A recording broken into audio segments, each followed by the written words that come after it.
Yeah, but maybe we need to have a conversation. Ahmed asks, how is AI changing the core skills and value of 3D artists over the next 5 years, and so forth.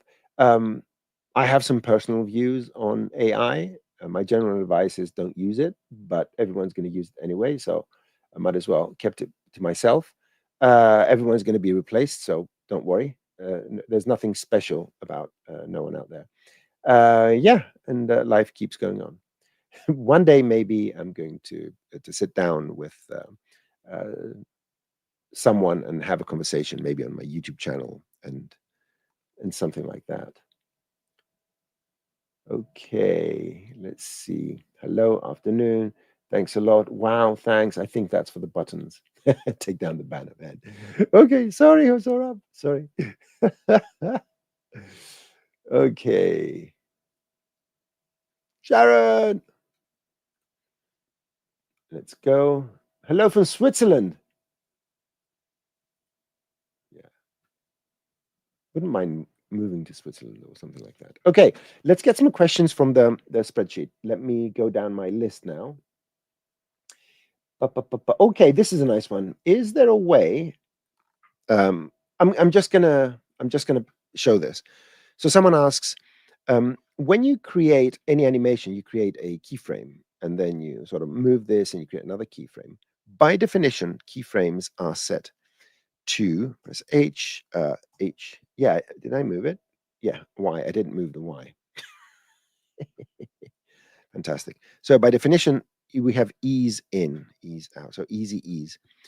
How do I make this default animation a linear or something like that? Well, this exists in the scene settings, in what was called the project settings. And if you go to animation, you can choose what type of key is the default. So if you go linear, so let's go and delete this.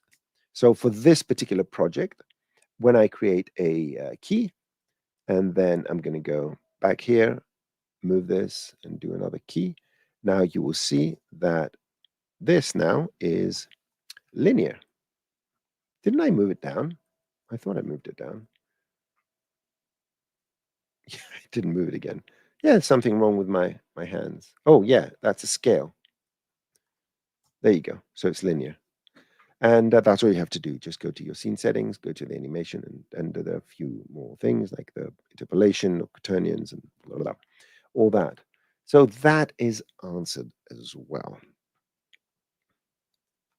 Wait a minute. You're from Madagascar? Well, I feel honored. One day I will visit.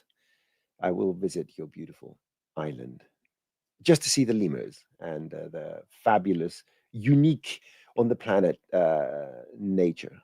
So, hello back to you from Quebec, Canada. Let's see. Let's go down the list. Okay, I had a question about a particle layout from Mark from the United States. Something about particles being choppy.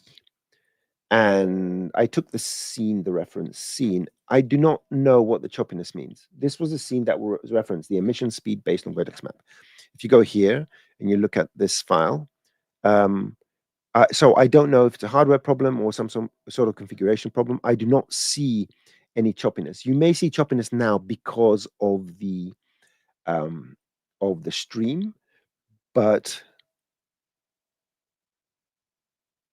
yeah, everything seems fine. If there's something specific you can replicate or you know send something else, please let me know because I cannot see that happening over here. Okay. There's a question about incorporating springy suspension with the native car rig. The answer to this is generally we can do whatever we want to do. And, I think there's a car rig somewhere here. So car rig. I think most of the cars here are rigged using that car rig. I think. Let me double click and make sure. Yeah. So this is the car rig. And the question is, can you incorporate suspension on this? In theory, you could, but it's going to take a bit of time. It's not something we can show in a tutorial, um, in less than an hour or something like that. It is possible a fully functional car rig. You can build it from scratch, but again, it's out of scope. It will take us the whole hour just to get this started. Yeah, so that's unfortunately the answer. Let's move from. Right, I'm going to show one more, and then I'm going to go to the chat.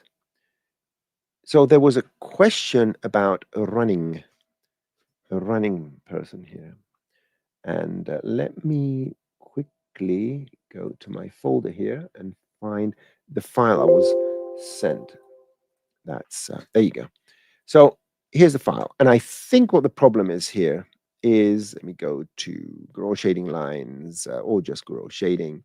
Let's hide some of these puppets. Okay.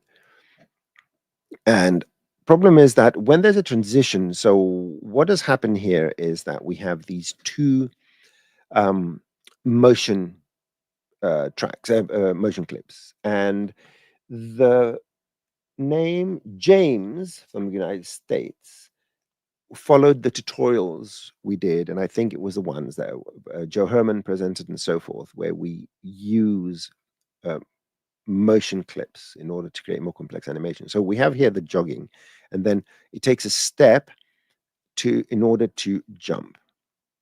Boop.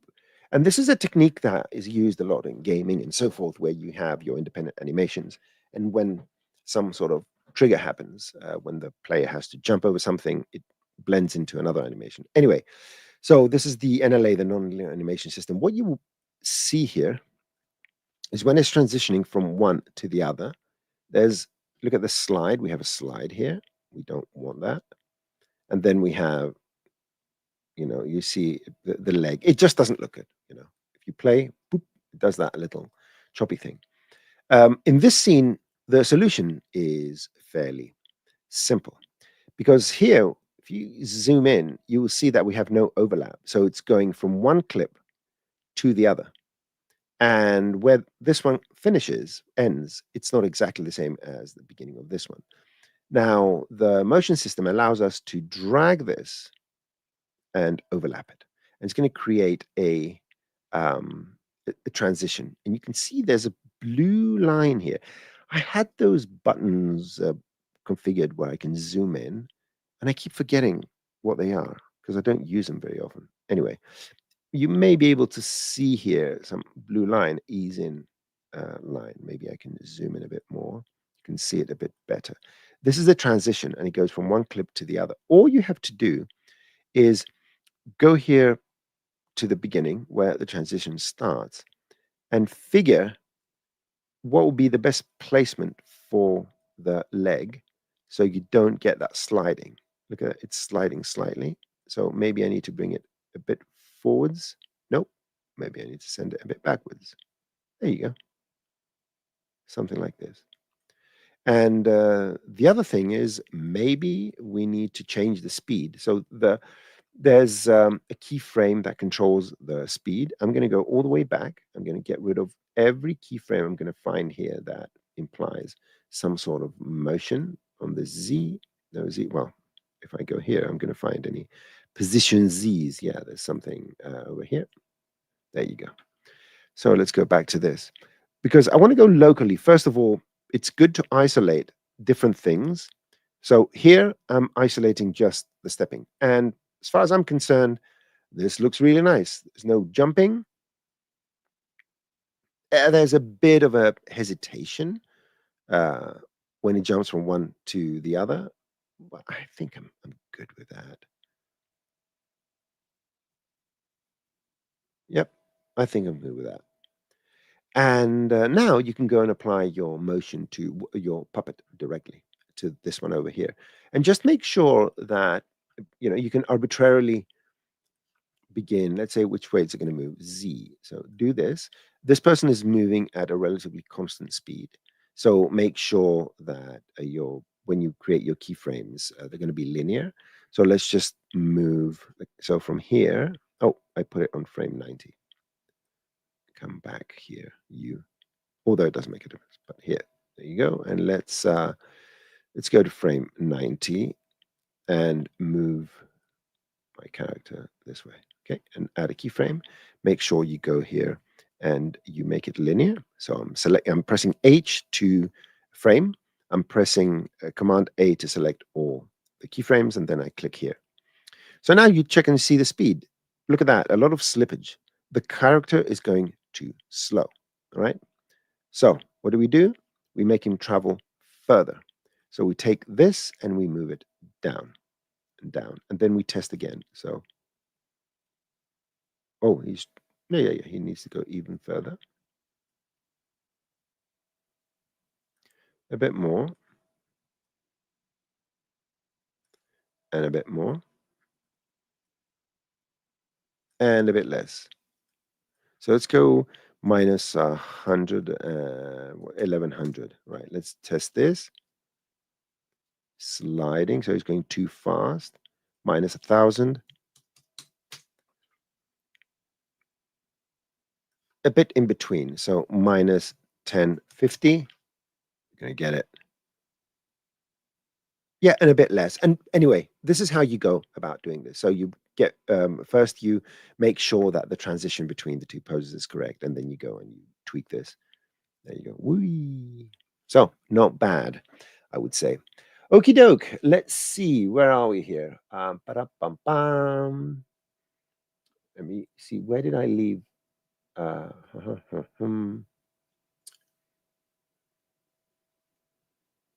ADT Films.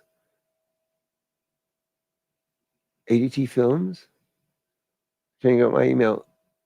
The email, yeah, my memory is not the best. Not form, an email. Have we talked into? Oh my God, I don't know. I forgot what I forgot. I'm just checking my social through the message. Okay, remind me. Remind me what it's about. Okay. How does motion vector pass? For material animation, it should be geometry deformation. With I don't know if it works with geometry deformation. I think it's just matrix deformation, but we can test it out. Motion vector is a channel that has RGB for the velocity which a point is moving, but because it's a color, it can encode XYZ motion. So let's I don't know. Let's try this. Let's make a sphere, and let's go and keyframe position and rotation, and let's move it. But actually, I'm going to go for just 10 frames. I'm going to go to frame 5, move it here, and spin it, and go and add my keyframes. So essentially, it's doing this. Okay. Anyway, 10, 5, whatever. There we go. And let's go and check the motion vector. I'm going to go to my AOV manager and go to motion vectors, bring up my Redshift layout, and turn it on. Make sure I'm in buckets and get my motion vector. Go here. And I may need to activate my motion blur. Oh, interesting. So if you know what I'm doing wrong, I would expect this to give me some sort of motion vector. Let me go to advanced. Interesting. Motion blur, maybe deformation blur. Maybe I need to add a tag. Come on. Someone tell me, what am I doing wrong? Why am I not getting a motion vector here? I can see the object. Good. Motion vector. Who knows? Tell me. Who knows? Let's see what I'm reading here. Yeah,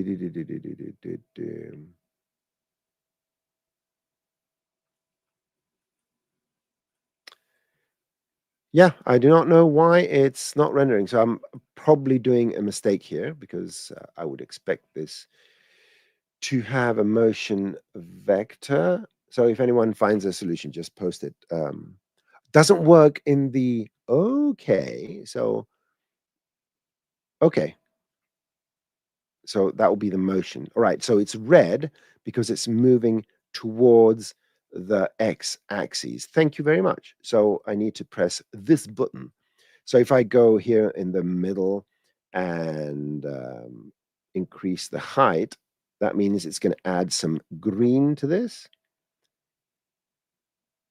No.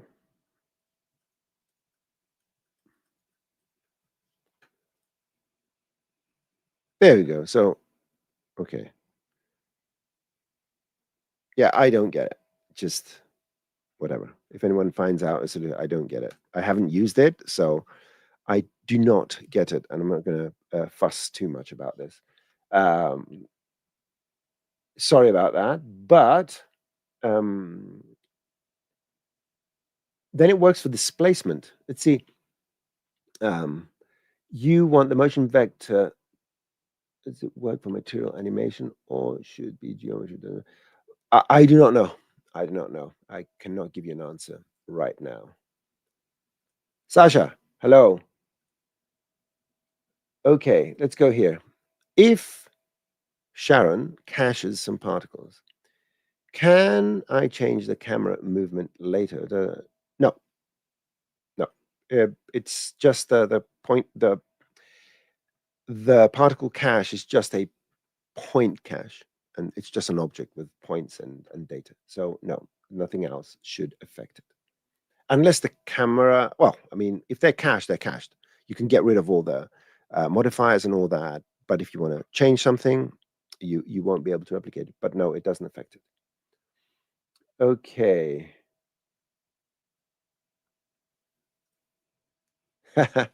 Yeah, in a few years, when my son is a bit older, we will start traveling, and I can do live streams from a boat or the jungle. Okay, let's see. Philosophical question, Violet Bengon. If using ZBrush for sculpting, but wanted to get into animation, is Cinema more easy to learn for someone that knows ZBrush, or is it more easy to learn Blender coming from ZBrush? Well, you should, if you're learning 3D, you should go with Cinema 4D because it's easier.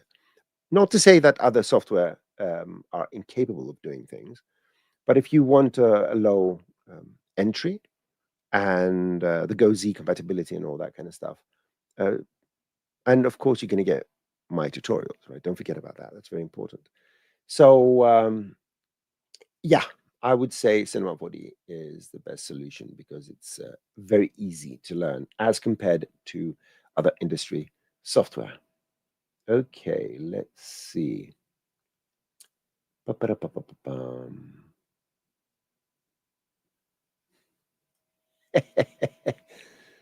um, let's see. You think we can animate a sphere? I'm not sure. Maybe you need more power. Okay, let's move down.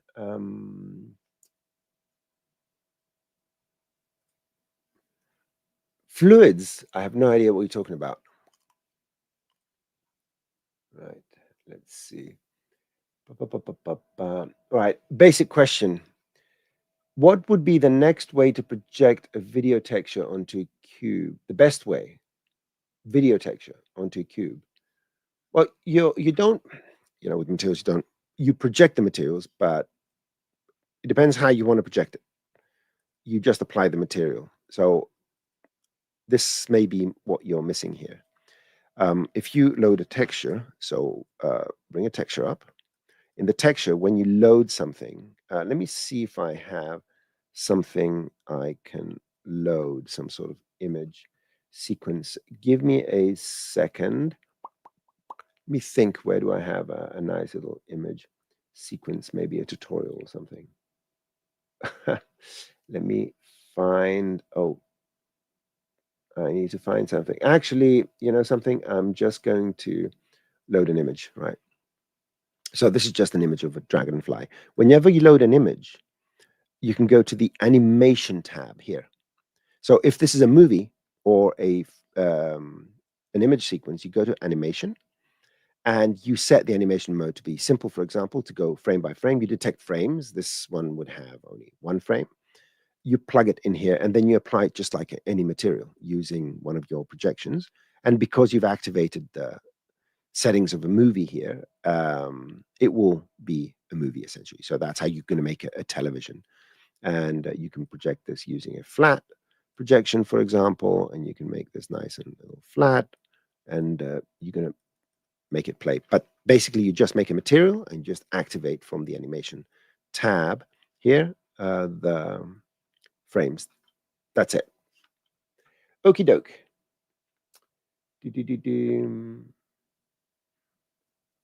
see. Yeah, so this question, so let me read it first. I have several volume builder objects in my scene. Why do they often recalculate if I select something, hide it, etc., but do not change the structure and do not play with the timeline? That's a very good question. It's because the way Cinema 4D works to identify if something needs recalculation, every software has different algorithms that does that. And sometimes something we think we're not doing, for whatever reason, actually happens when I move the mouse around or something like that. What I would say is that if you have some simple scenes that do that, simplify them as much as possible that still exhibits that, and send them to Mac tech support, because the developers are always looking for these, edge cases. Why does it recalculate? So these are very good examples for Maxon to be able to work on these things. And throughout the years, they've fixed quite a few of these, let's say, false positives that something changed. Okay. Du-du-du-dum. Oh, that email. Okay, I thought I missed something. Yes, I passed it over, and yeah, everyone is very happy. And I'm glad you did your project and everything went well.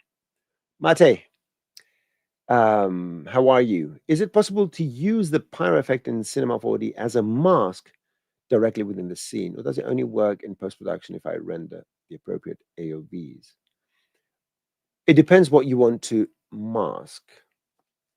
So, for example, I know you're not asking this question, but I'd like to do it anyway.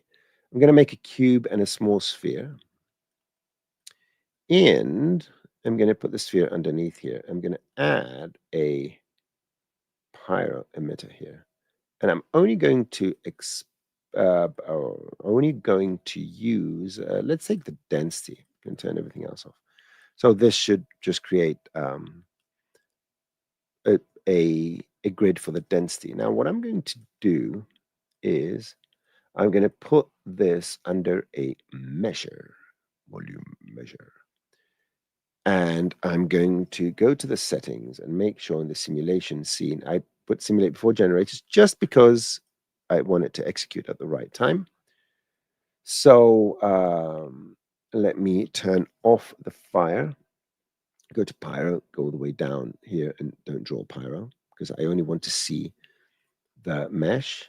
There you go. And now what I'm going to do, I don't know if it's going to work, but I'm going to do it because it's fun. I'm going to use a Boolean and I'm going to subtract the fire from the mesh. So I'm masking the mesh. Ha ha ha. That was, I did all this just to make this joke. So in terms of alpha channels and stuff like that, I assume you want to do something with the image portion, the rendered portion. I would say your best bet is to do it in post-production. So AOVs, there is a volume AOV as far as I know. So yes, that will be the work you would do, what you would do. Okay.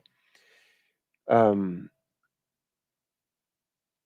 this is an interesting one. Carpet roll mesh. It's not a primitive made with deform or sweep. How can I unroll a carpet mesh? Ooh, ha. Yeah. I'm very sorry to tell you that you can't. Oh, unless. All right, let's try something. Here's let's see. Right, let's create a new scene and let's create a rolled carpet. The easiest way to do this is get a helix, flatten it, get this in the middle, and let's extrude this. Right. So there is my carpet. I think it's too dense, so let's go here. Let's do that because it's related to the subdivisions. I'm not gonna put too many. There you go. There's my carpet. So let's make this editable. And someone says, "Oh, your client says that's fantastic. That's exactly what I wanted. Now I want this on the floor." What I would do actually, it's not going to be perfect. You know, I'm going to make this into a cloth. So a cloth. Then I'm going to select 2 points. There's a way to fix this point and this point. And I'm going to go to my cloth, and somewhere here we have the dresser. And I'm going to go where it says fix points and click set. They're going to turn pink.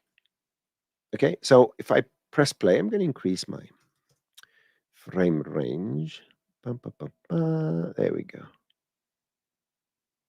And let it settle. And I can add some damping and so forth. Okay. Ain't bad. Let's do some settings here. In terms of the bendiness, you can increase that as much as you want. There we go. And increasing the bendiness allows this to straighten out. So now from this point onwards, you pretty much have your geometry locked in. Right click, count state to object. CSTO, count state to, I can never find this thing. There we go. So 1, 2, here's my count state to object. There we go, the one I just created, and it's got all sorts of, this is the velocities because they were still moving. You can remove the previous one, and now you can go and straighten out a few more of these things, but you're pretty much there now. Okay, so you could do that if you want. Okay, let's see, where were we? Ba-ba-ba-bum.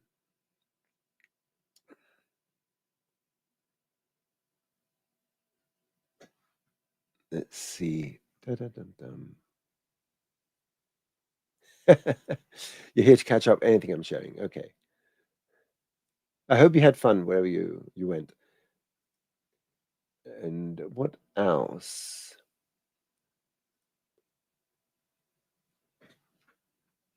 Node editor. Let's say I have a plain inner extrude. How can I add a different color to the materials to the PO, to the polygons? You would create a selection and you would just apply them to that selection. Okay, let's see if we can do that. Let's get a plane. There we go.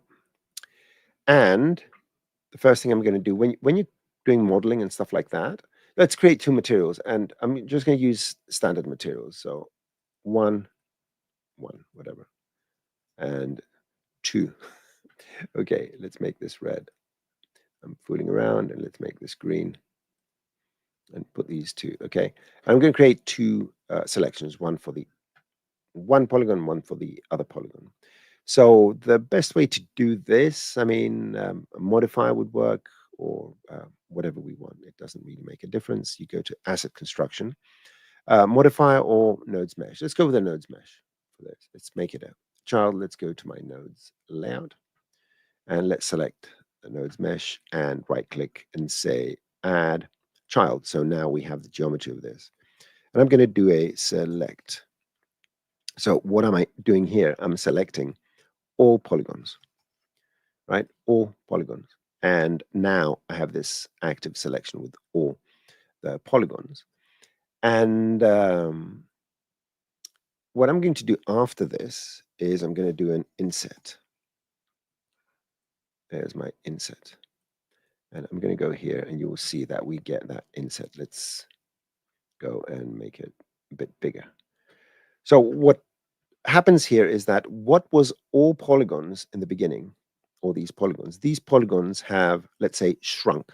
You can see that it was all the polygons that they have shrunk. So what was the all selection is now just these middle ones. So here, I'm going to store the selection. So I'm going to store the selection of polygons, and it stores the active selection, what was selected earlier. Yeah, because we targeted the active selection. Now, I can always go and, can I save it to a selection? No, I have to do it with a store selection. Let's call this a red. This is going to create store selection. No selection string. What am I doing? I'm putting in the wrong one. I have to put it up here. I've been up early. Come on. Here's my selection. Now I can use this. And let's put the materials here and put this on top. So anything that was inset now has a different material. And again, I select everything. Now, let's leave this aside because this is one of the important things to know about selection and stuff like that. Let's take this, forget about nodes, make it editable, okay? This is an editable, it's not edible, right? Don't eat your polygons. An editable polygon. So let's see what the graph says here. The graph says select all, inset, and then store that selection, and then apply material. Let's do that. Let's go here and do select all, okay? Let's inset, and of course, turn off the preserved groups. So inset. And with this, let's do a store selection. Select, store selection. Boom. Now I can apply any material to this. So this is what we did manually, which is the same as what we did here using nodes. Excellent. Let's see.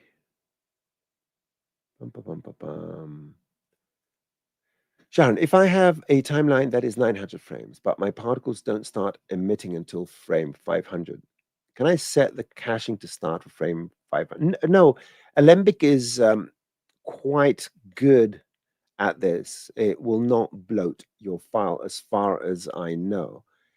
If you find something that's different, let me know or contact tech support because it should, but it's not always required to start the simulation from the beginning, number one. And Alembic, the Alembic standard, the format of the file is very efficient. It will not record data for anything that doesn't exist. Okay. Let's see. What time is it? I need to check the time. Good. We have a bit more time. First time. Nice. You should hang out with us more often. The more the merrier. Okay, what do we have here? Let's see what this is. What is the best way to create an unrolling tape around a box animation? Keep getting weird distortions when tape changes. Yeah. I mean, let's look at the real world. I'm not going to show a solution. It is a complex problem. Try and do that with real tape. Just, not only round, but with tape, try and do a 90-degree turn sideways, flat like that. You can't do it. We suffer from the same sort of limitations, but depending on what exactly you're trying to do, you may get away with some sort of, I would say, workarounds. So let me think about this for a second. Maybe there is some sort of solution. All right, let's talk about tricks. All right. Sometimes we think about things too much and we forget that everything is fake. So let's take this cube, for example. Let me have a sip of coffee. Beautiful. It's rather disgusting, but it's coffee. So many of you will be inclined to create some sort of cylinder and animate it, and then the tape going that way. But let me just propose a different avenue. Let's create the tape's path beforehand. And let's try and find the radius. So 15 centimeters, I assume it should be the same. There you go. So here's my full path, okay? So instead of trying to create the tape, and let's make the tape here. I'm going to use this to create some tape. What I could do with this is select it and go and create a most spline. And the most spline, I'm going to go to spline mode. And in the spline tab, I'm going to say use this as the source spline. I can hide this now. And now the most spline is active. And the most spline can grow a spline. Okay. And I just want to make sure that I have uniform. There you go, most spline. And you can see that we have this spline now. And I can take this and make it into a sweep. And let me get just the simplest straight line is an n side with two segments. Two. There you go. Or I think we have a line segment now. Line segment. Line segment. Segment. Is this it? No, I don't even know. There's some sort of line thing, but whatever. And let's sweep this. When you're sweeping with the most spline, the thickness of the most spline is not defined by the size of the spline, but by the thickness of the spline over here, where it says width. There we go. So now I have my tape, and I can make my cube a smidge. So I can select all these and control to smidge it down a bit. And I can add more of these to make it like this. And now the most spline through the object here will grow. So all you have to do now is just animate some sort of cylinder that is rotating at the same animation speed. But sometimes thinking backwards will provide you a better solution. Save. Why do my shortcuts not work? And this is tape wrap. Okay. So yeah, instead of trying to do the physical thing where you have a roll of tape and it sticks and you sort of pull it and your fingers get stuck and then you try to cut it with your teeth and you eat tape, don't do that. Just make a line and rotate the other objects around it. Okay, let's see.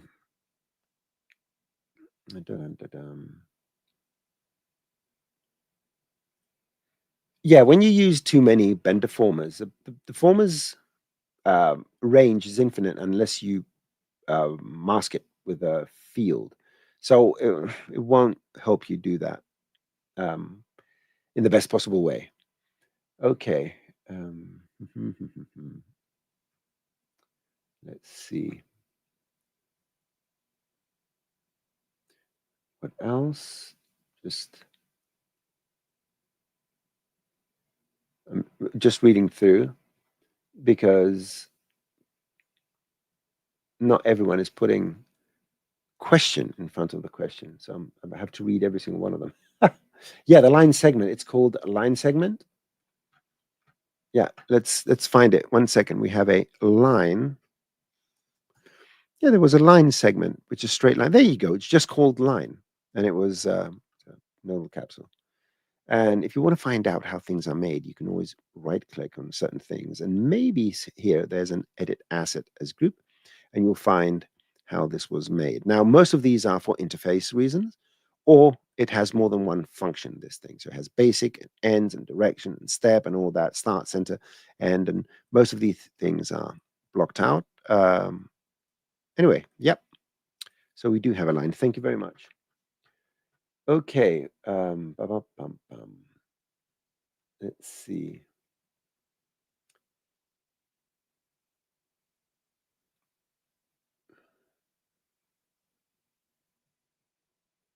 What is this? Yeah, I can't obvious things anymore. Can you make a simple scene? Capsule grows from the bottom up. I want to use volume builder, noise field, and linear field. Capsule grows. I do not, I'm not sure I follow what you want to do. Uh, what capsule? Um, yeah, is that related to the question with the selections? Let me, where are we? I don't know where we are now. I'm losing my, let's find the chat. Yeah, where is Sergey's previous question? Why can I not find it? Was there a previous question? Or am I losing my mind?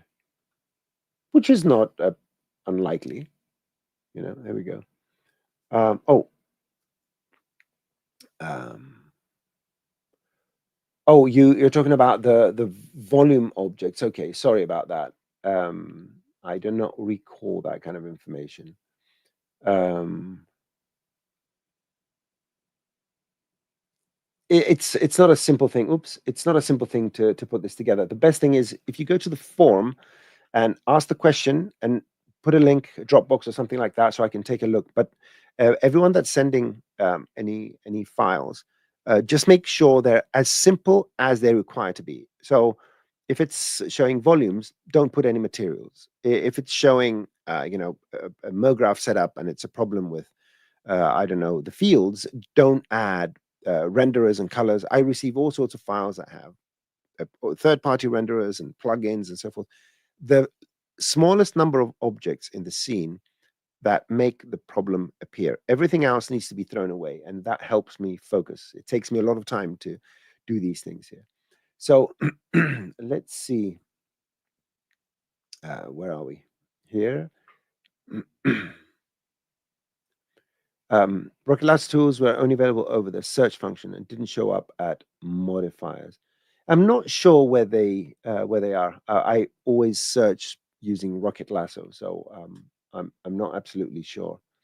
Another thing you need to remember is if you use your own custom layouts, like I do, sometimes when a new version of Cinema 4D comes out, um, some assets in the asset browser may not be visible or things may be mangled. So, make sure sometimes if you start seeing odd things like that, to at least remove your preferences, move them somewhere else to see if it's a preference problem. And then if it's not, just put them back. But it could be something like that. What do we have here? Is there a practical application for the channel converter field? It's very powerful in terms of settings.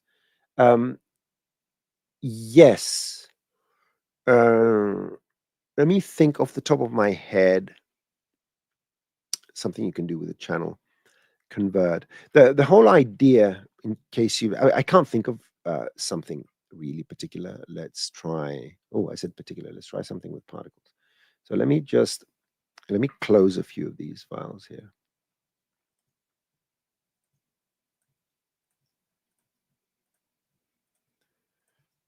There we go. So let's go and bring up the particles. Let's make some particles here. Let's make some particles. Excellent. So let's see. I'm going to make this flat. I'm going to make it a bit wider, and I'm going to get a plane with quite a few segments. Okay. Now let me go here and add a vertex color. And I'm going to use in the vertex color the particle group. Now, by definition, if you drag a particle here, it will say the fall off is going to be the value. So the color is going to be the color, and the direction is going to be the velocity. So what if I want the velocity? So let me go and add some turbulence here and put this right there in the middle, put it back in the middle. So I have a concept. I'm going to create a point emitter, so just a point. I'm going to flatten it. So I'm going to go to math and I'm going to say the position y is always 0. So what these particles are going to do, they're always going to be on the flat level here. You can see just flat. Then I'm going to go to my properties and I'm going to make them go 360 degrees. So they go all the way around. There you go. So going all the way around. And I'm going to get a turbulence and increase this. And so they're going to go wiggly around now. Wiggle, wiggle, wiggle. Good. So now I want their velocities because they're sort of different velocities going on here. And I can even go and make the speed. Click on this, not that. Huge difference, right? And I want these velocities to translate to color. So that's my genius idea. So I'm going to go here and I'm going to take the channel convert. I'm going to take the channel convert and I'm going to feed it with the source. And I'm going to say, for the color, so for the value, use the value. Good. For the color, use the direction.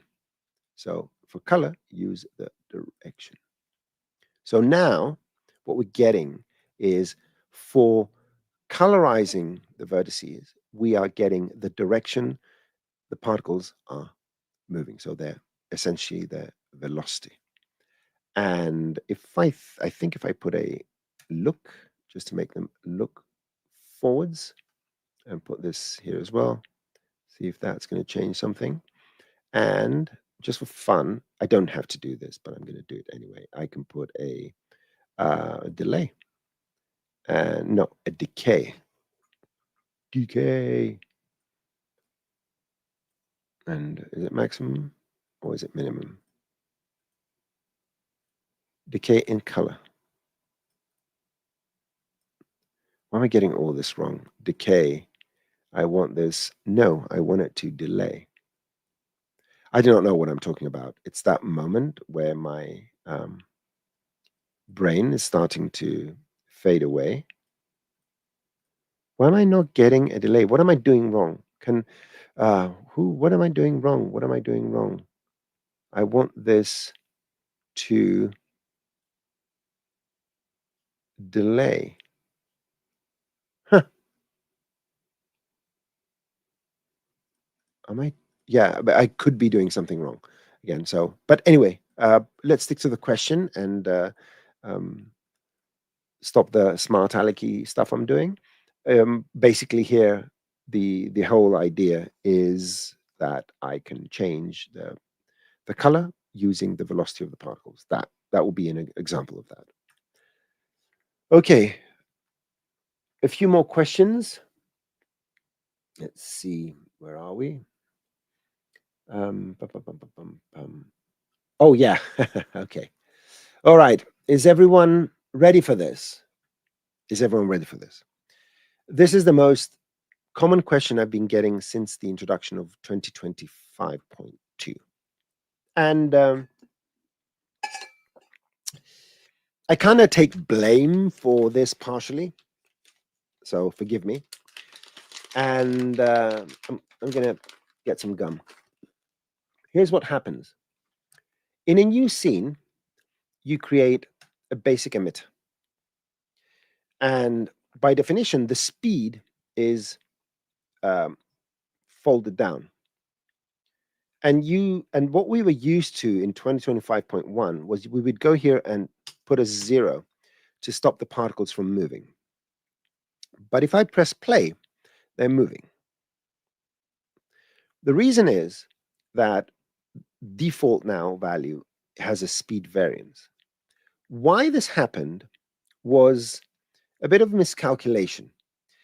These gizmos here, this and these, were added for convenience, so we can control the speed visually, because you don't need to go here. You go to your emitter and you just drag this, and they will go this distance per second.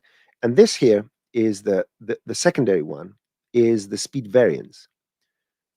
So the distance 120 here is the distance from here to here. So what ended up happening was, because we wanted that gizmo to have some sort of substance, so this is not 0, so you can see 3 dots instead of 1, we got a speed variance, which, because this is folded, no one pays attention to, and it didn't exist earlier. And the solution is you just need to open the speed variance and run it. So there is going to be that we have enhanced it, so this is not going to be a problem in future versions with a slight change of the interface. So yeah, I apologize for that and for the pain it has caused everyone, but it was a nice opportunity for people to communicate with me and tell me this. And yeah. Okay, let's see what else do we have here.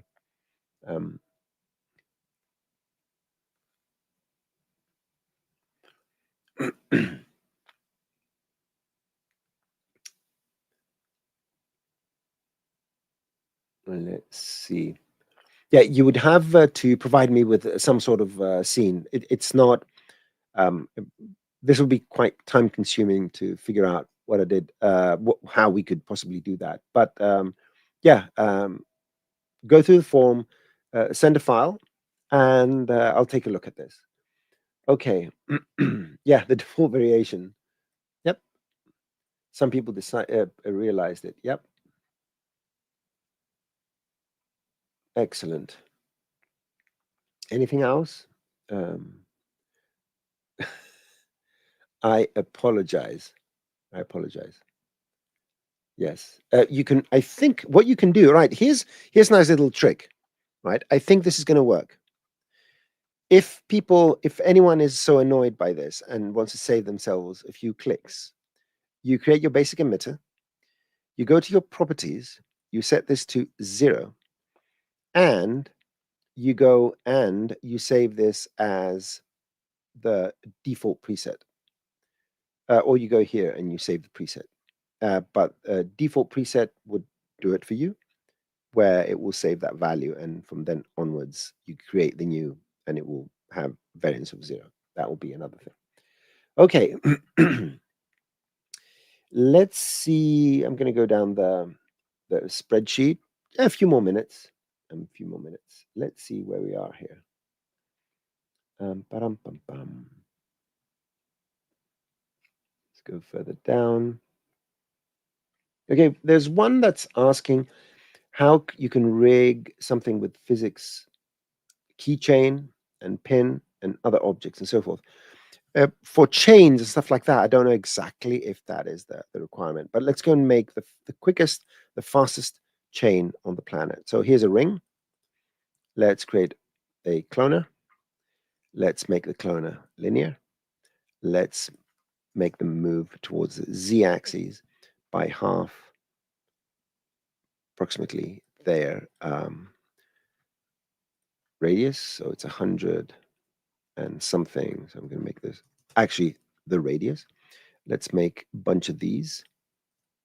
Now what I'm going to do is I'm going to go and rotate them. So at least they have some sort of initial rotation. This is a chain. Let's distance some so we don't have any overlaps. There you go. Now, the next thing I can do here is I can pin the first one with a connector. I'm going to do it in a second. Let's first begin by making these rigid bodies. When they will explode, we need to go and make sure that they're we have convex hulls. I think convex hulls. No, it's actually triangle mesh. Triangle mesh. There you go. So now that's a chain, and this chain is going to work. There's not going to be any problem with this. I'm going to hang it in a second. Just make this a collider. There you go. It's going to form the collider. Here we go. Here's our chain. And let's go and do something. We can pin this, so we can use our connectors, and we can do a fixed connector, which is over here, and the cloner is in here. And good. Let's select the cloner, and let's go by index, or let's go by distance. And I'm going to increase the distance here. Let me, and I don't want it to go between each other. Let me think of this for a second. I pin to world. So I'm going to pin to world. I think it's pinned everything to world. Connections 1. I haven't done it for a while. I forgot how to do this. Now it's pinning everything to each other. Think, Noseman, think. Think, Noseman, think. All right, I'm going to try something else. And this is what I'm going to show you as a hack. It can be done this way. I'm just a bit silly. My brain is not working. Take any object, right, and make it a cloth. A cloth, you say. And I say, yes, a cloth. And in the mix animation, just activate pins. This will make this cloth totally rigid. It won't move. And I can move it here. And now, because it can, you can go and you can add your simulation connectors again. So the typical little connector thing live, and just increase this value until it captures. There you go. So now we have these sort of connected there. And then you can take the sphere and you can move it around. Don't break. Why are you breaking? Yeah, we just need more substeps and stuff like that. But this will be the gist of it, and how you're going to do that. Okie doke.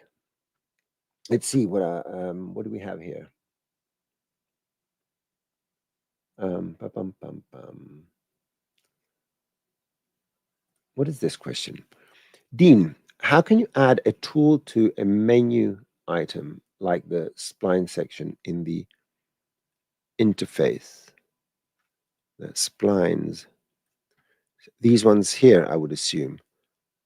These, you can create your palettes, and then the is this what you mean? Something like this, or something like this group? Oh, to a menu item, like the spline section there. So you mean add something like this, if I'm not mistaken. Is that correct? Let's see. Is that correct? Is that correct? No, the right side. What right side? This side.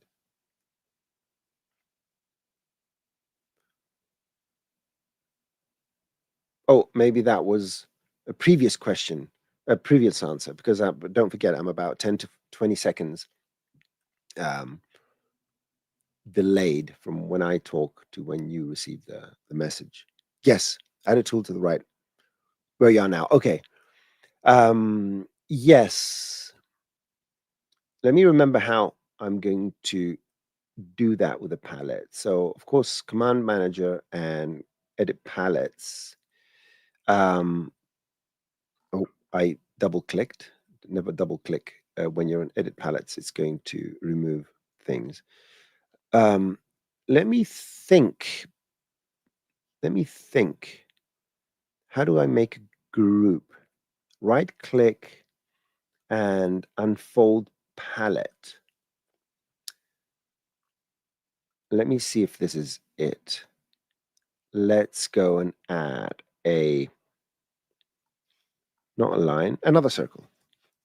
I can add another circle. Doesn't matter. Put it here. And then fold palette again. I'm not sure. I'm not sure. No, I'm not sure where I'm going to do this. Yeah, that's a good question. This is a palette, and I do not remember how to edit. Is there an edit palette somewhere? Customize, we're in customize palettes. Good. Tabs. Yeah, there's something about dynamic content is off. I do not remember how to do this. Yeah. I do not remember how to do this. Anyway, yeah, next session dealing with palettes. Yeah, I'm going to take a look. Maybe I prepare it as some sort of quick tip. There you go. So, yeah, it's probably very easy. It's just that my brain cannot get around it. So, paper and edit palette. There we go. And I think now it's time. I'm quickly going to scroll through and see if there's anything I had prepared. Let's see. Anything interesting?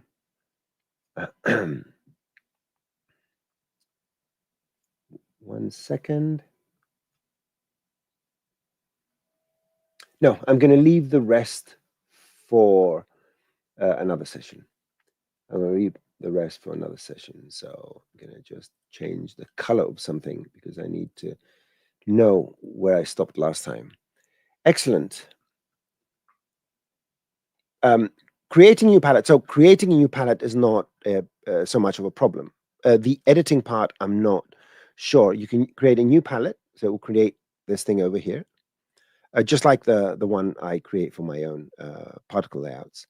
And you can populate this either directly by the menus or by using this menu here.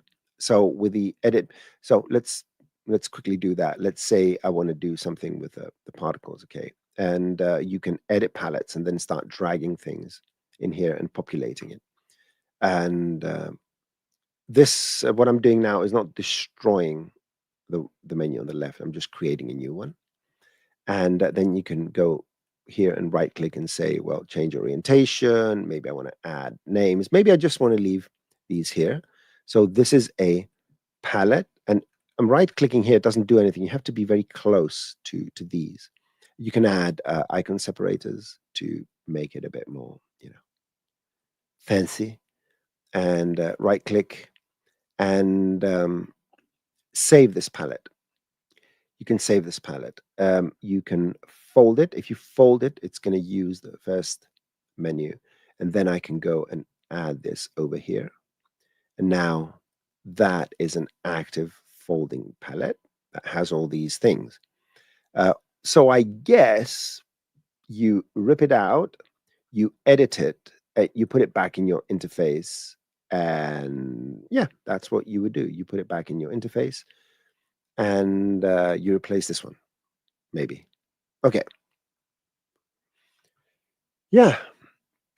And that's that. So I would like to, before I shut down the show, I'm going to go quickly and bring up the housekeeping.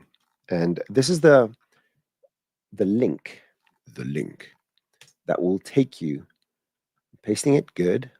And this is the link that will take you to this fine page where you have all the events. And this is the events page. And of course, it allows you to visit his university, sign up, and ask your questions.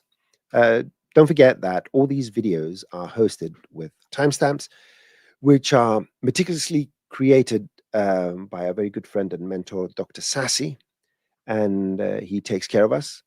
Thank you, Dr. Sassy, for being there for us, for anything we may need. And as far as the Maxon YouTube channel, you're watching it live, some of you, but it won't be hosted here. All these videos, after being hosted live, will be only available recorded on the Maxon Training Team YouTube channel. Of course, go learn ZBrush. Coming to a couch or an armchair near you, because now it's available on the iPad. Go download it and play around. There was a question about AI, and learn how to use ZBrush. If you have any artistic inclination, it's the ultimate tool for you to express yourselves in 3 dimensions. So yeah, and I think there's a free version as well. And finally, go to university and watch all my beautiful tutorials and thousands more from others as well. And yeah, that's all I have to say for today. Once again, thank you very much for hanging out with me for just over an hour. Keep your questions coming. hit me up on the various social medias and all that. I'm on Twixer, Twitter, X, and all that. And ask your questions. I usually respond to all queries. Not always, sorry, on time, but I try to do my best. And yes, keep watching the show, watch all our other shows, Create with Max on, and go catch up the reruns of VFX and Chill, which came to an end last week. And more exciting things are coming in the future. Again, thank you very much. Have a great day. Enjoy the weekend that's fast approaching. And I'll see you in a couple of weeks in another show. Toodaloo, everyone. Toodaloo. Oh, I need to press the button. So officially now I'm offline. So I need to go here. I always forget this stuff. And I need to press a button that has a QR code and all that. So forget about the, after I said the second toodaloo, erase that from your memory and just think of this.